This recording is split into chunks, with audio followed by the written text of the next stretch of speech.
Salve galera, sou eu aqui de novo, o professor KJ Negreiros. É verdade, andei sumido, já estou um tempo sem produzir vídeo aqui para o canal. Foram 6 meses sem montar material, fiquei envolvido com atividades das escolas, fiquei envolvido com palestras e a criação do curso. Aliás, curso esse de ensino híbrido que já está disponível no Hotmart, o link está aqui embaixo na descrição. E, bem, com esse tempo resolvi reformular o canal e atendendo a vários pedidos de alunos e de pessoas que me paravam e conversavam comigo sobre o trabalho, então eles pediram dicas de língua portuguesa. E é essa novidade que eu venho trazendo para vocês aqui no canal da KJ Consultoria. Agora, além das dicas para a sala de aula para professores do uso de ferramentas digitais, eu vou trazer para vocês também dicas de língua portuguesa, tirando aquelas dúvidas que nós temos na hora de escrever e no uso da língua no nosso cotidiano. Então, para começar, vou trazer uma dica de verbos, mas primeiro vamos soltar a vinheta e vou falar um pouco de verbos com vocês. Vamos lá, galera!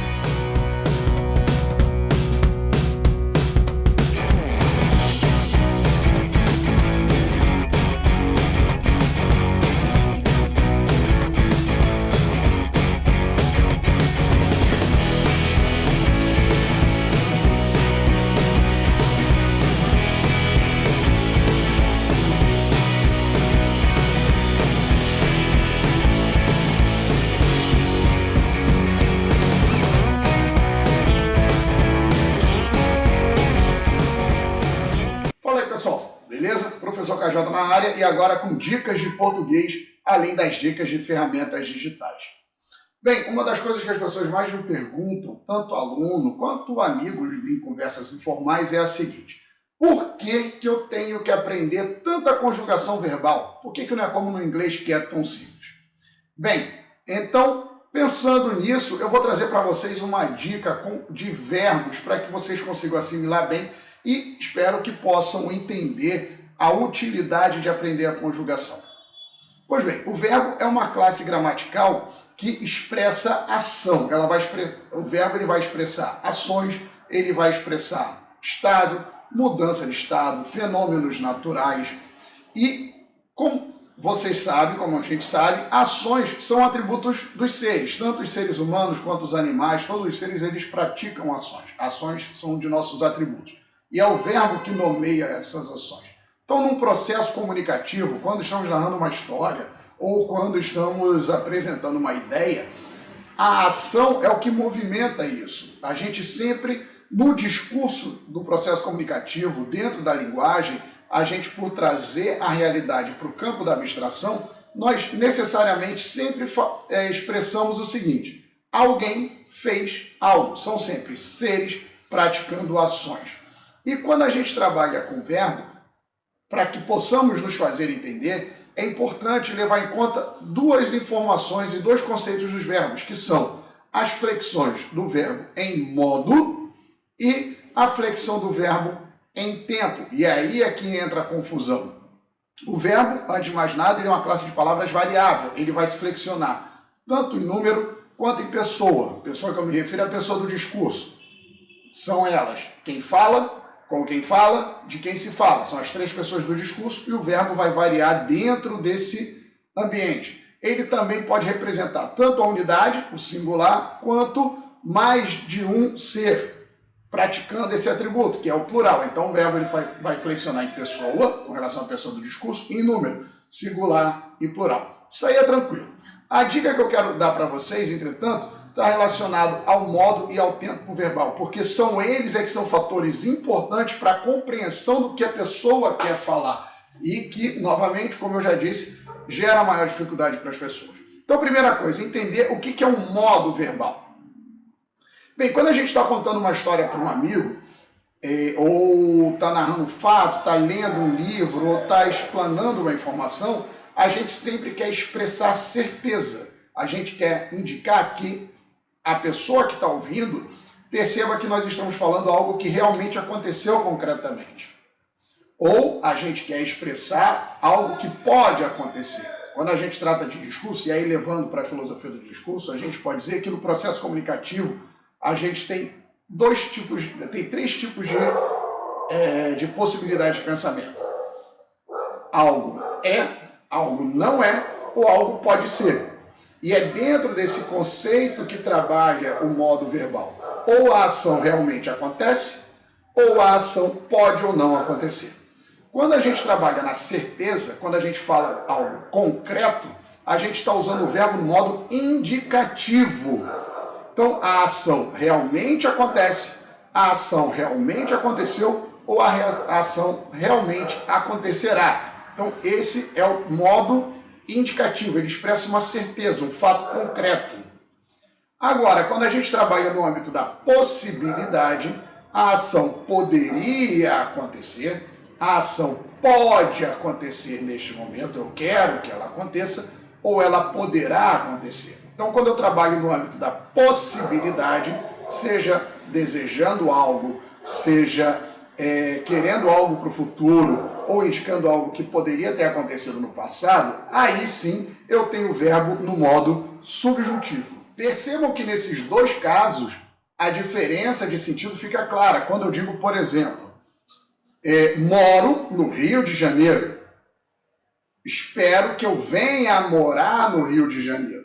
Quando eu digo moro no Rio de Janeiro, eu estou indicando uma ação concreta, isso é um fato concreto, que você pode observar e pode dar como certo. Quando eu digo espero que eu venha a morar no Rio de Janeiro, é um desejo que eu tenho. O fato de ser um desejo meu não significa que ele vá se concretizar. Então percebam a diferença de sentido entre algo concreto e algo possível. A mesma coisa, morei no Rio de Janeiro, ou morava no Rio de Janeiro. É uma ação passada concreta, certa, realmente isso aconteceu. Agora, se eu disser o seguinte, se eu morasse no Rio de Janeiro, novamente eu estou no âmbito da possibilidade. Não é algo que aconteceu. Poderia ter acontecido, mas não aconteceu. Então, novamente, eu tenho essa relação de algo concreto em oposição a algo possível. Ou, se eu digo, para finalizar, um terceiro exemplo, morarei no Rio de Janeiro. É algo concreto, isso vai acontecer em algum momento. Ou se eu morar no Rio de Janeiro, ou quando eu morar no Rio de Janeiro, é uma possibilidade de acontecer, mas eu não tenho a certeza de que vai acontecer. Então, quando eu trabalho nesse âmbito do certo e do incerto, eu tenho aí o modo indicativo, quando eu quero expressar certeza, algo realmente concreto, que realmente aconteceu, que realmente acontece, e eu tenho o modo subjuntivo, quando eu quero expressar algo possível, seja um desejo, seja uma possibilidade. Mas aí nós temos um terceiro modo verbal. Esse que é muito explorado, inclusive, pela propaganda, é o modo imperativo. O modo imperativo, ele tem uma particularidade que ele vai expressar uma ordem, um convite, uma súplica. Nós usamos muito, quem é religioso usa muito nas orações, a propaganda usa muito para atrair a atenção do cliente, é muito usado na linguagem da publicidade. Então, quando eu digo venha, assista, veja, leia, então quando eu tenho essas utilizações do verbo, eu aí estou necessariamente utilizando o verbo no modo imperativo. A gente cansou de ouvir, por exemplo, nossa mãe falando, venha jantar, vá dormir. Então, ela está dando uma ordem. Ou quando a gente quando recebe um convite para a festa, venha comemorar comigo. Então, o convite, então essas expressões dessa maneira, o verbo está no modo imperativo. Então, é importante fixar isso. O modo verbal, ele está relacionado à intenção do que a gente quer expressar. Se a gente quer expressar um convite ou uma súplica, quer dar uma ordem, o modo é o modo imperativo. Se a gente quer expressar algo possível, que a gente não tem certeza, ou que acabou não acontecendo, ou que pode ou não acontecer, é o modo subjuntivo. Agora, se a gente quer expressar algo de concreto, uma ação que efetivamente aconteceu, algo que realmente aconteceu, aí sim a gente usa o modo indicativo. A outra flexão que é muito importante é a flexão de tempo, que também está relacionada ao sentido do que a gente quer expressar. Mas para falar do tempo verbal, vamos rapidamente entender como funciona na linguagem essa relação temporal. Vamos imaginar, para explicar sobre tempo verbal, o seguinte. Vamos imaginar aqui uma linha do tempo. Então, nessa linha do tempo, a gente tem o momento em que a gente está falando. Lembrando que quando a gente trata de linguagem, de processo comunicativo, o momento da fala é o momento crucial. O que a gente chama de momento da fala? É a hora que o leitor está lendo o texto, é a hora que ele está ouvindo o discurso de alguém, seja uma aula, seja um programa de televisão, seja uma conversa com seu amigo. Então, esse é o momento da fala, é o momento do discurso. Então, vamos partir do seguinte conceito. O momento da fala é o agora. É agora, este momento. Você que está vendo esse vídeo aqui, nesse momento, esse é o momento da fala, esse é o agora. Então, toda ação que é paralela ao momento da fala, que acontece no momento da fala, a gente chama de presente. É o tempo presente do verbo. Então, quando o verbo é simultâneo ao momento da fala, ao agora, a gente diz que esse verbo está no tempo presente. Exemplo disso, moro no Rio de Janeiro. O momento da fala é agora. Neste momento, no momento da fala, eu moro no Rio de Janeiro. Então, esse é o tempo presente. Agora, se eu quero expressar uma ação que aconteceu, ou que poderia ter acontecido ou não, antes desse momento da fala, é anterior ao momento da fala, anterior ao agora, o meu tempo verbal é o passado ou o pretérito. Então, todas as ações acontecendo antes disso, ela está no passado. E seguindo esse raciocínio, todas as ações que eu enumerar que vão acontecer depois do momento da fala, quando eu digo depois, pode ser a partir do momento da fala ou a partir de um momento anterior ao momento da fala, mas sempre ações acontecendo após o momento da fala, eu digo que esse tempo verbal está no futuro. Tanto o modo indicativo quanto o modo subjuntivo utilizam esse tempo, essa linha do tempo, utilizam esse raciocínio do momento da fala presente e o que acontece antes ou depois, eu tenho o meu pretérito e o meu futuro. E as ações acontecem dentro dessa linha do tempo. E aí é que entra a dificuldade, porque na língua portuguesa a gente tem variações de pretéritos dependendo do que a gente quer falar. O presente é muito simples. Sempre que eu quiser expressar algo no momento da fala, eu uso o presente do indicativo, algo concreto. Sempre que eu quiser expressar algo quando eu quiser expressar um desejo, quando eu quiser expressar um desejo meu, eu desejo agora, no momento presente. Então, o meu desejo está no presente do subjuntivo. E aí a gente chega nos pretéritos, ou no passado. E uma pergunta que eu sempre escuto dos meus alunos é o seguinte: professor, eu tenho que necessariamente aprender o pretérito mágico perfeito, ou por que eu tenho 3 tipos, 4 tipos de pretérito? A resposta é muito simples. Quando você quer expressar ações no passado, você tem 3 possibilidades. A primeira delas, você quer falar de uma ação que acontecia rotineiramente, uma ação que era constante e que não acontece mais. Ou seja, ela começou, mas não terminou. Significa que essa ação está não concluída ou está incompleta. Nesse caso, eu digo que meu verbo é um pretérito imperfeito do indicativo. Ele é pretérito por estar no passado, ele é imperfeito porque não foi concluído, e é do indicativo porque é uma ação concreta que realmente aconteceu, só não terminou. Quando eu digo, por exemplo, aquele homem caminhava todas as manhãs, nada impede dele voltar a caminhar. Mas o fato de ele não fazer mais, mas ele não ter concluído essa ação e ser uma ação rotineira, o pretérito ele é imperfeito. Percebam a diferença quando eu digo aquele homem caminhou na praia esta manhã. Então ele caminhou, ele começou o processo, o ciclo se fez completamente e a ação começou e terminou no mesmo momento. Então, é uma ação totalmente concluída no passado. Ela teve começo, meio e fim. Então, se eu tenho uma situação totalmente concluída no passado, eu tenho meu pretérito perfeito. Se ela começou e não terminou, ela é imperfeita. Quando ela começa e termina, é um pretérito perfeito do indicativo. Só da gente falar o verbo já dá para perceber essa diferença. O homem caminhava, o homem caminhou. O homem caminhava toda manhã, o homem caminhou naquela manhã. Eu tenho uma ação que começou e não terminou, em oposição a uma ação que começou e terminou. Mas imaginem vocês que vocês estão contando uma história para um amigo de vocês e tem um encadeamento de ações, uma levando a outra, ou uma relacionada ou não, mas um encadeamento de ações, uma mais antiga e outra mais recente, ou ações sucessivas mais antigas e recentes. Se a ação que acontece no passado e totalmente concluída no passado já é um pretérito perfeito, como eu vou nomear essa ação que aconteceu antes ainda, num passado mais remoto?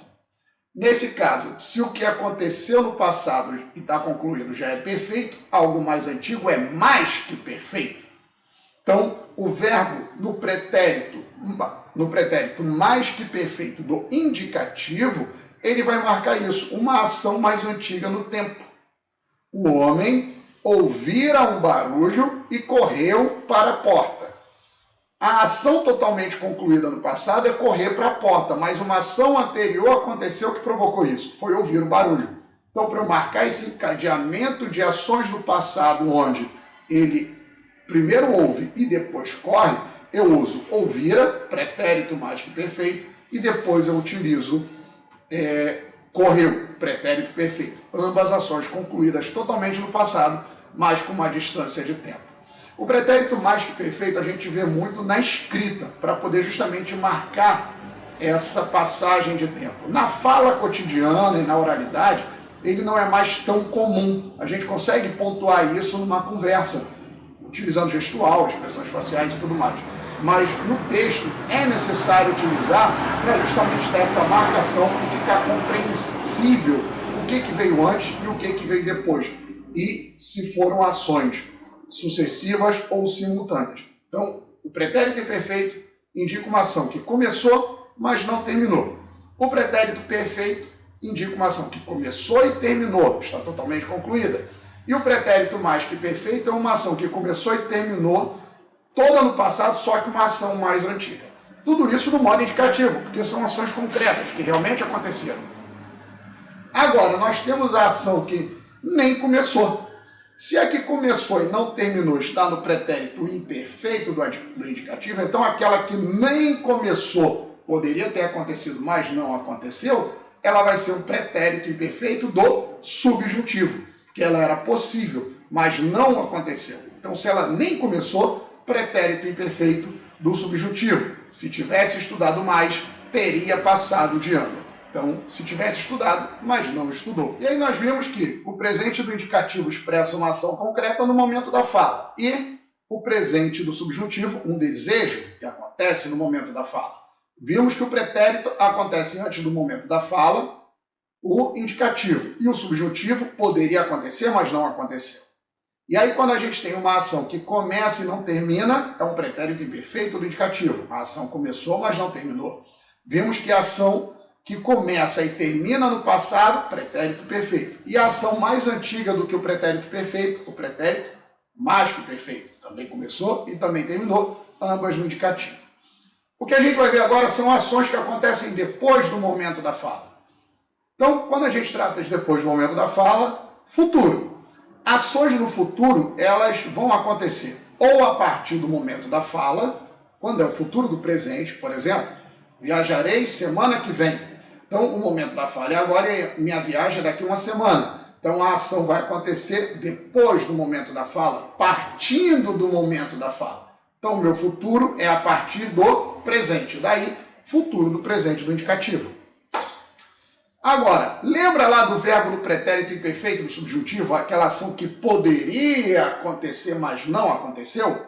Então, é a partir dela que sai o futuro do pretérito. Eu digo o seguinte: se tivesse estudado mais, teria passado na prova.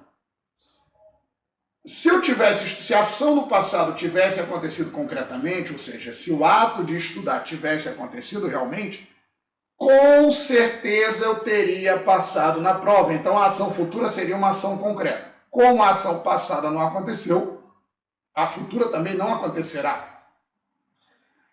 Pode parecer incoerente, mas ainda assim a gente está no âmbito da certeza. é uma ação concreta que aconteceria no futuro se a ação passada acontecesse. Como a ação passada não aconteceu, certamente a futura também não. Então a gente trabalha no sentido da hipótese. Então, nesse caso, quando o futuro parte dessa ação passada que não aconteceu, esse futuro parte do pretérito. Daí, futuro do pretérito. E uma dica: sempre que eu utilizar o pretérito imperfeito do subjuntivo, obrigatoriamente eu utilizo o futuro do pretérito. Algumas pessoas tendem, na verdade, a maioria das pessoas, no uso coloquial, tende a falar o verbo no pretérito imperfeito do subjuntivo e depois atrelar a sequência da ação o pretérito imperfeito do indicativo. É errado, isso é gramaticalmente errado. Se eu utilizar o pretérito imperfeito do subjuntivo, tem que necessariamente utilizar o futuro do pretérito. Se eu tivesse estudado mais, eu passava no concurso, essa construção é equivocada. Agora, se eu tivesse estudado mais, passaria no concurso, aí sim é a forma correta. E para fechar, eu falei do modo imperativo. Vamos lá. Se eu estou tratando de ordem, convite ou conselho, eu faço isso no momento da fala. Eu não tenho como fazer uma ordem ou fazer um convite retroativo, como eu não tenho como fazer isso no futuro. Eu tenho como fazer para o futuro. Então, o verbo no modo imperativo, ele não sofre flexão de tempo. Ele vai sofrer flexão da seguinte maneira: ou ele vai ser afirmativo ou ele vai ser negativo. Mas em ambos os casos, ele vai acontecer no tempo presente. E essa então foi a dica de verbos para vocês. Fiquem ligados, eu vou dar mais dicas de língua portuguesa aqui no canal, além de dicas de ferramentas digital e dicas sobre como dar aula. E fiquem ligados. Quem curtiu, dá um like no vídeo, segue a página, ativa o sininho para notificações de novos vídeos e acompanha a KJ Consultoria no Facebook, no Instagram e aqui no YouTube. Valeu, galera, um forte abraço, até mais.